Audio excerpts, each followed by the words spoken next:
In old age, no matter how free you are, don't visit these four people's homes. As we get older, something changes inside us. Life starts to feel different, not necessarily harder, but definitely more profound.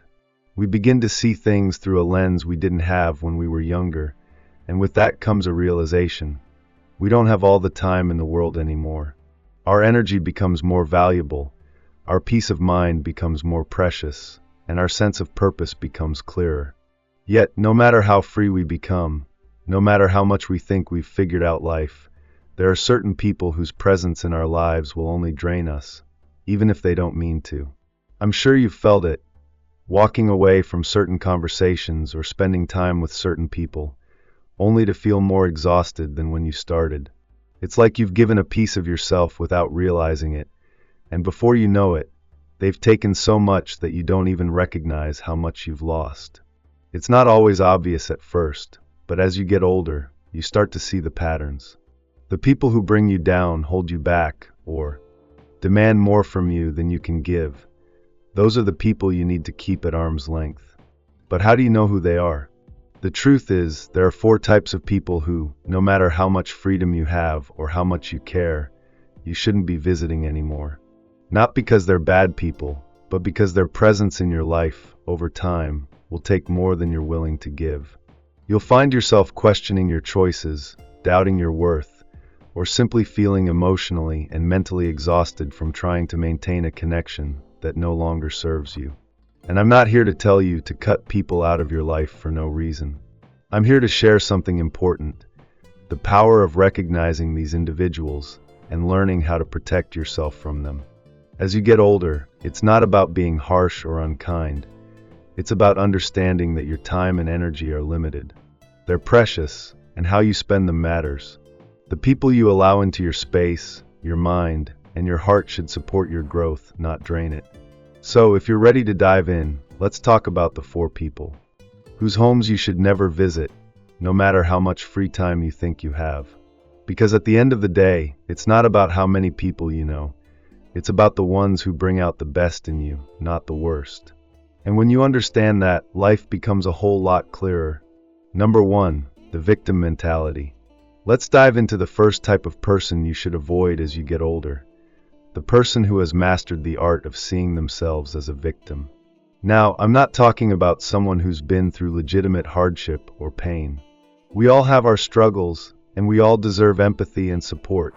No, what I'm referring to here is the person who never seems to move past their circumstances, who continually finds reasons why life is unfair to them, and who is almost always caught up in a never-ending cycle of blame. This person might be a close friend, a family member, or even someone you've known for years. And they might not always be aware of how they're affecting you, but you feel it, don't you? The constant complaints, the blame placed on everyone and everything but themselves. The inability to take ownership of their role in any situation. Over time, it becomes draining. Every conversation feels like it's just a retelling of their latest tragedy, and you can't help but wonder, do they ever take responsibility for their life? It's easy to get caught up in the web of a victim mentality. At first, it may feel like they just need someone to talk to, someone to listen, someone to empathize with them. And you want to help, right? You want to be there for them, to lift them up, to provide guidance. But the problem is, no matter how much energy you put into these conversations, no matter how much advice you give, it never seems to change anything. They remain stuck in their own story, replaying it over and over, convinced that life is just unfair to them. And here's the kicker, you start to feel like you're stuck with them. You find yourself involved in their narrative, internalizing their frustration, and before you know it, their negativity starts to seep into your own life.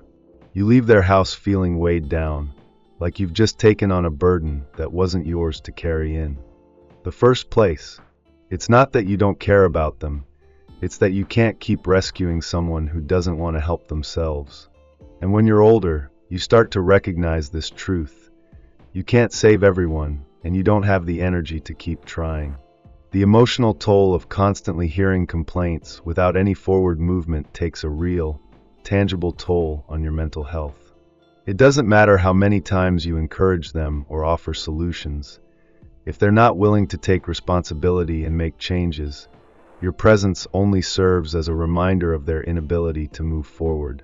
So why is it harmful to your well-being? Because a victim mentality is contagious. Even if you don't fully adopt their mindset, constantly being exposed to it can make you start doubting your own ability to control your life. You might begin to think, maybe life is unfair. Maybe I'm stuck too. The truth is, we all have moments where we feel like life isn't going our way, but how we respond to those moments shapes who we become. Being around someone who never takes responsibility for their actions, who always blames circumstances or others, will eventually influence your own mindset. You'll start to feel like a victim of life instead of someone who has the power to change their situation. Think about the people who have made the most impact in your life. Those who inspire you, who challenge you to grow, who believe in themselves and encourage you to believe in yourself. These are the kinds of people who make you feel capable, not defeated. They push you to take control of your destiny, to learn from setbacks, and to keep moving forward no matter what. The victim, on the other hand, will only make you feel like there's no point in trying. You can give them all the advice in the world, but if they're not willing to make an effort, nothing will change. At this point, you might be thinking, but they're my friend, my family member, they need me. And it's true, they do need support, but what they need most is someone who will show them the importance of self-responsibility. If they are stuck in a victim mentality, the most loving thing you can do for them is to set boundaries and encourage them to take ownership of their own healing and growth. You can't carry their emotional baggage forever, and eventually, you need to prioritize your own mental health. There's a fine line between being supportive and being enmeshed in someone's never-ending cycle of victimhood. And once you cross that line, it's hard to get back. You'll know when it's time to take a step back. The first sign is when you feel drained after spending time with them. If your conversations leave you feeling down instead of inspired, it's a clear indication that this relationship needs some boundaries. You can still love them from afar, but you don't have to carry their burdens. The moment you start feeling like their emotional caretaker is the moment you should ask yourself, how much of this is my responsibility? And as hard as it is to accept, sometimes you need to let them go. Not because you don't care, but because you care enough to protect your own peace. There will be times when you'll need to step away in order to preserve your own emotional health. You can't pour from an empty cup, and if you continue to pour into someone who is unwilling to take responsibility for their life, eventually you'll find yourself empty. In the next section, we'll talk about another type of person, the energy vampire. They may not complain as much as the victim, but their impact on you can be just as draining. Stay with me, because recognizing these types is the first step in taking control of your relationships and your life as you get older. You deserve to be around people who lift you up, not ones who hold you down. Number 2, the energy vampire. Now let's talk about the second type of person you should avoid, the energy vampire. Unlike the victim, who constantly complains and finds fault in the world, the energy vampire isn't necessarily negative or whiny. They might even appear charismatic, warm, and full of life at first glance. But there's something insidious about their presence, something that slowly but surely drains your energy without you even realizing it. An energy vampire is someone who, without fail, leaves you feeling emotionally exhausted after spending time with them. It's not that they are deliberately malicious, but the dynamic between you and them is one-sided. They tend to take more than they give, and over time, you'll start to notice how much they've slowly depleted your emotional reserves. It's as if they feed off your attention, your empathy, and your emotional labor, but never seem to replenish what they've taken. It can be difficult to recognize an energy vampire at first. They might appear very needy, or constantly in need of someone to help them through a crisis, but it's not necessarily that they have legitimate problems. They simply can't handle life on their own. They thrive on your attention, and often you feel obligated to be there for them because you care. But that's where the problem begins. The energy vampire rarely takes the time to show interest in your life or to offer support when you need it. Instead, they pull you into their orbit, where your needs, emotions, and experiences are neglected. You might find yourself thinking, they don't mean to be this way. I should be understanding. And while empathy and kindness are valuable, it's important to recognize when you're being manipulated into feeling responsible for someone else's well-being. The energy vampire may not explicitly ask for help, but they create a dynamic where you end up feeling like you're the only one who can fix their problems, give them advice, or console them. This feeling of always being needed becomes exhausting, and you begin to resent the constant demand for your attention, even if you can't pinpoint why. Over time, you start noticing patterns. You feel like you're constantly listening to their struggles, offering advice, and providing support, but when the roles reverse, they're nowhere to be found. If you have a problem, they are quick to downplay it or offer superficial advice, but they don't give you the same emotional investment you put into them. And here's the kicker: the more you give, the more they take. They don't seem to run out of problems or crises, and with each interaction, you leave feeling more depleted than before. This can go on for years, and without boundaries, you might find yourself stuck in a toxic cycle. You care about them, but your care has become a form of emotional labor, one that you're constantly providing, yet never truly receiving. And what's even more dangerous is that, over time, you start to lose sight of your own needs because you're so wrapped up in trying to meet theirs. But here's the hard truth: you can't pour from an empty cup. Eventually, you're emotional. Reserves will run dry, and you'll find yourself emotionally burned out. Spending too much time with an energy vampire can leave you feeling numb, disconnected, and unable to fully engage in your own life. Your relationships with other people might suffer, your personal goals might stagnate, and your sense of self-worth could take a hit. It becomes a silent, gradual erosion of your emotional well-being that you might not even notice until it's too late. So how do you spot an energy vampire in your life? First, pay attention to how you feel after spending time with them. Do you feel drained, exhausted, or emotionally depleted? Does it seem like the conversation always revolves around them, with little room for you to share or talk about your own life?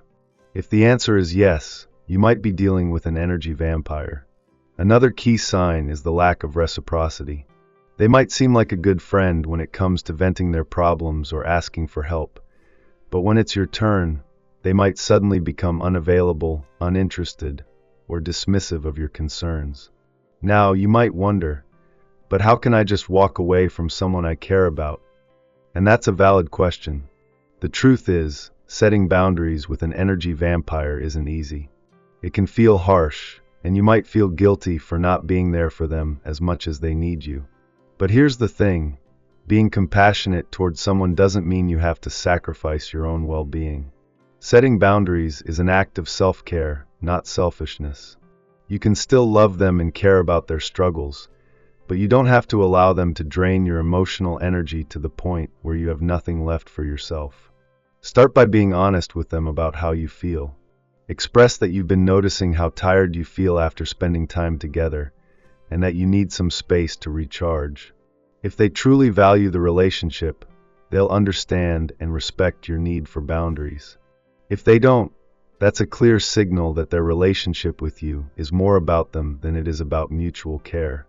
But it's not just about telling them no when they ask for your help. It's about rebalancing the dynamic so that your relationship can be healthier and more fulfilling for both of you. Sometimes this means having hard conversations about how you feel, and sometimes it means accepting that this person may not be capable of giving you the kind of emotional support you need. Remember, you deserve relationships that nourish you, not ones that drain you. Protecting your energy is not a luxury, it's a necessity. If you continue to allow energy vampires into your life, you risk losing sight of who you are and what you want out of your relationships. As you get older, you need people around you who can lift you up, who will recharge your energy, not take it away. In the next chapter, we'll look at a different type of person, the critic. They might not take your energy in the same way, but their presence can slowly chip away at your self-esteem and confidence. Let's explore how to identify them and how to protect yourself from their toxic influence. Stay tuned. Number 3, the critic. Now that we've talked about the victim and the energy vampire, Let's dive into the third type of person you need to be cautious of as you get older. The critic. You know the type. They're the ones who always have something to say about everything you do, whether it's your career, your relationships, or even your personal choices. They might seem well-meaning at first, perhaps offering advice or trying to guide you toward what they believe is the right path. But over time, their constant judgments start to eat away at your confidence, your sense of self, and your ability to trust your own instincts. At first, you might brush off their comments. Maybe it's just their way of showing they care, you think. After all, everyone needs constructive feedback, right? But the issue with the critic isn't about wanting to help you improve. It's about how their criticism makes you feel. They often find fault in even the most insignificant decisions, pointing out what you should have done better, what you should change, or how you could have done things differently. And as you get older, the weight of constant judgment can begin to take its toll. The critic may not always be overtly malicious. In fact, they might genuinely believe they're helping you.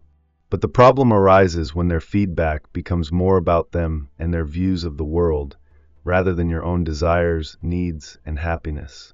They might have lived through experiences that led them to a certain set of beliefs or decisions, but that doesn't mean their way of doing things is the only right way. And yet, they push their standards onto you, leaving you with the uncomfortable feeling that you're never doing enough or that your choices are inherently flawed. What's dangerous about the critic is that their words often linger longer than you might realize. A well-placed remark about your career path, your lifestyle choices, or your relationships can echo in your mind long after the conversation ends. Over time, this constant external judgment starts to affect how you view yourself. You second-guess your decisions, doubt your abilities, and wonder if you're really on the right track. Their criticism chips away at your confidence until you start questioning whether you're enough just as you are. The more time you spend with the critic, the more it feels like you're living under a microscope, always striving to meet their expectations. But here's the thing, no one should have that much influence over your life. And the more you let them shape your self-perception, the less authentic you become. You start living to meet their approval instead of your own. You become hyper-aware of their opinions, constantly analyzing every move you make to see if it aligns with their views. It's exhausting, and worst of all, it keeps you from fully embracing who you are and what you want out of life. But here's where it gets tricky. The critic is often well-meaning. They might genuinely believe they're helping you. Maybe they've lived through their own struggles and want to protect you from making the same mistakes they made. But good intentions don't always equal helpful actions. Constant criticism, even when it's wrapped in a guise of concern, has a way of making you feel small, unworthy, or incapable. No matter how much they may claim to have your best interests at heart, the reality is that their constant judgment is eroding your ability to trust yourself. Take a moment and think about the people in your life who have the most influence on you. Are they the ones who encourage you to follow your passions, take risks, and be true to yourself? Or are they the ones who make you feel like you're constantly falling short, like your decisions aren't good enough unless they've been approved by them first? The difference is subtle, but incredibly important. And as you get older, you start to realize that you simply don't have the time or energy to be constantly worried about what others think of you, especially when that criticism is coming from a place of self-righteousness or judgment.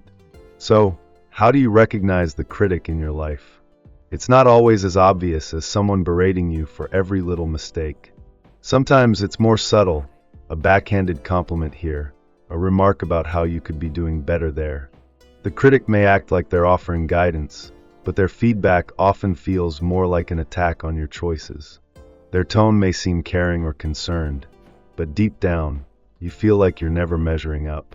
Another sign of the critic is a lack of support for your growth. They might dismiss your achievements, minimize your successes, or subtly undermine your confidence. They focus more on what you could have done differently, rather than celebrating the progress you've made.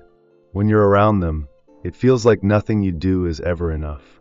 It's as if you're always striving for an approval that's just out of reach. So how do you protect yourself from the critic? First, you have to recognize that their judgment is not a reflection of your worth.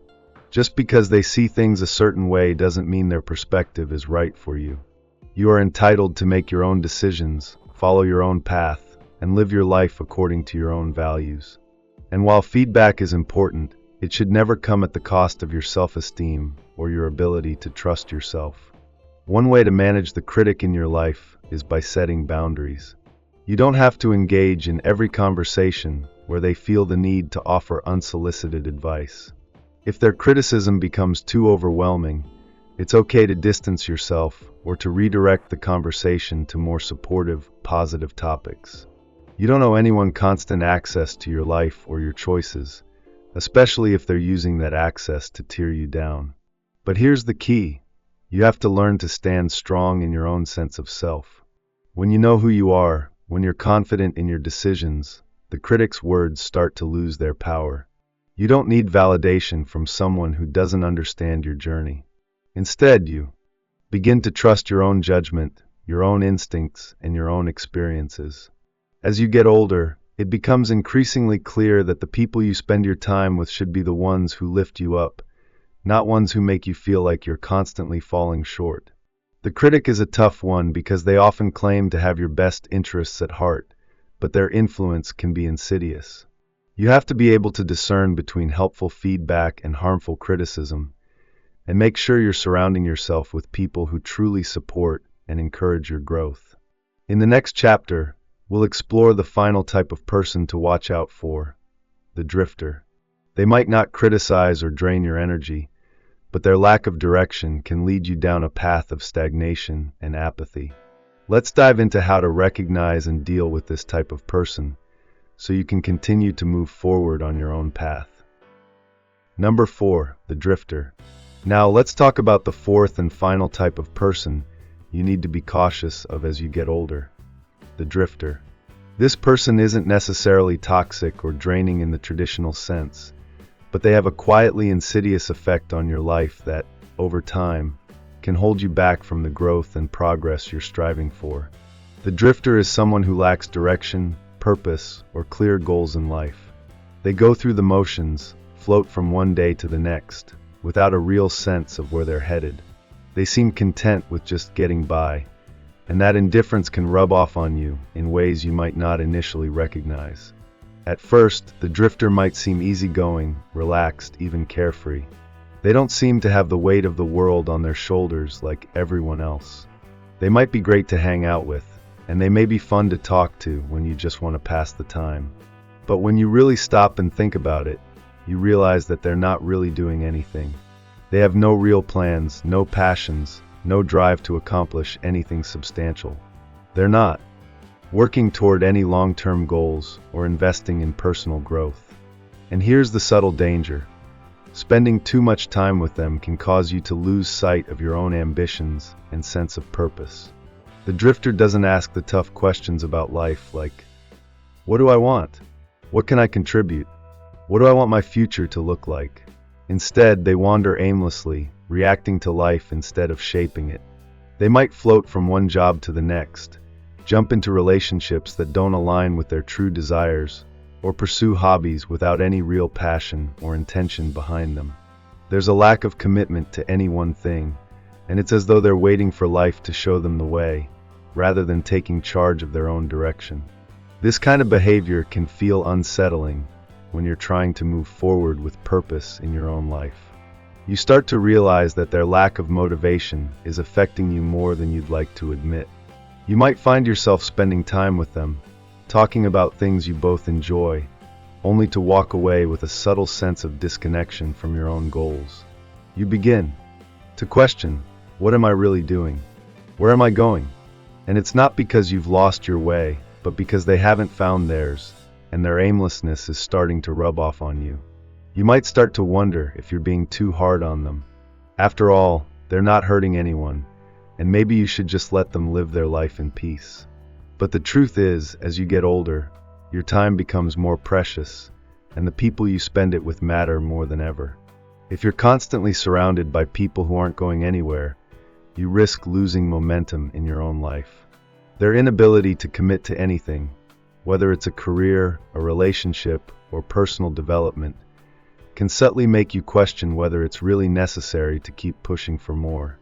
It creates a quiet sense of complacency in your own heart, and over time, it becomes harder to maintain the fire of ambition and passion for your own dreams.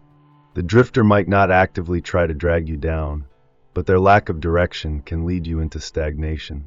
They don't challenge you to think bigger, dream higher, or push through obstacles. Instead, they normalize the idea of coasting through life, floating along without any real goals, and accepting whatever comes their way.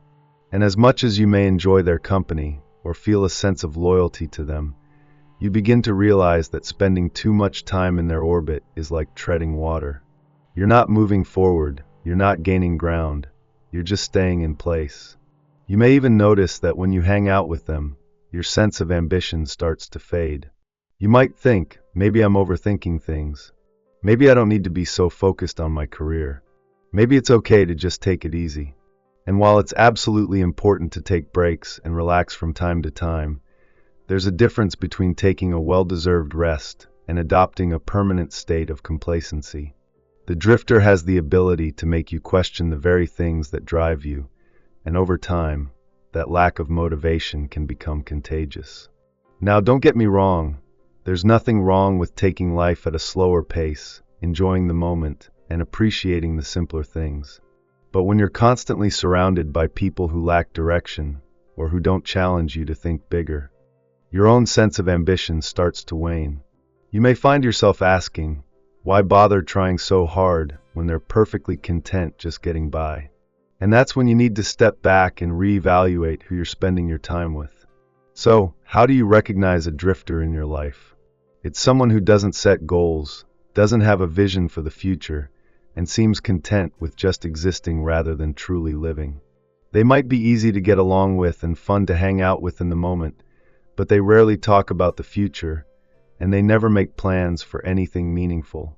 Conversations with them often revolve around what's happening right now, with little thought or care about what comes next.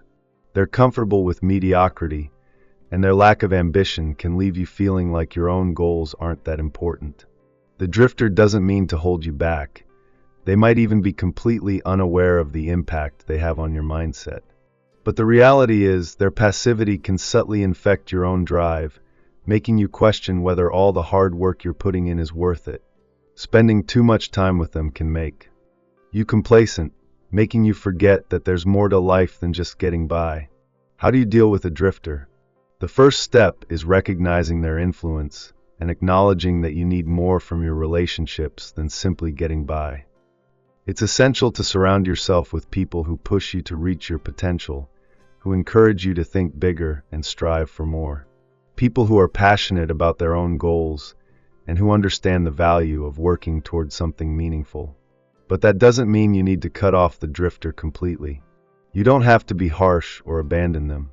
You can still maintain a connection with them, but you need to set clear boundaries and make sure your time and energy are being spent with people who challenge you to grow. It's important to protect your own momentum and not let the drifter pull you into their state of stagnation. In some cases, you might be able to help a drifter find their way. But be cautious. Sometimes people only change when they're ready, and it's not your job to be their wake-up call. Your focus should always remain on your own growth and ensuring that your relationships support your journey rather than derail it. As you get older, you start to realize that time is too precious to waste on people who aren't moving forward in their own lives. You want to be surrounded by those who inspire you, who push you to be your best, and who are actively pursuing their own growth. The drifter, as harmless as they may seem, has the potential to slow you down and make you question your own journey. It's not about abandoning them. It's about recognizing that you need more. More direction, more ambition, more drive. In the next chapter, we'll wrap up the key takeaways from these 4 types of people, and we'll explore how to take the lessons learned here and apply them to create healthier, more fulfilling relationships in your life. Because at the end of the day, it's about protecting your peace and ensuring that you surround yourself with people who uplift, challenge, and support you on your journey. Stay tuned for the conclusion. Protecting your peace and choosing wisely. As we close this chapter and reflect on the four types of people to be wary of as you get older: the victim, the energy vampire, the critic, and the drifter, it's clear that these individuals can quietly disrupt your emotional and mental well-being. But here's the key takeaway. It's not about labeling others, it's about protecting yourself. Your time, energy, and peace are valuable, and as you age, you realize that relationships should uplift you, not drain you.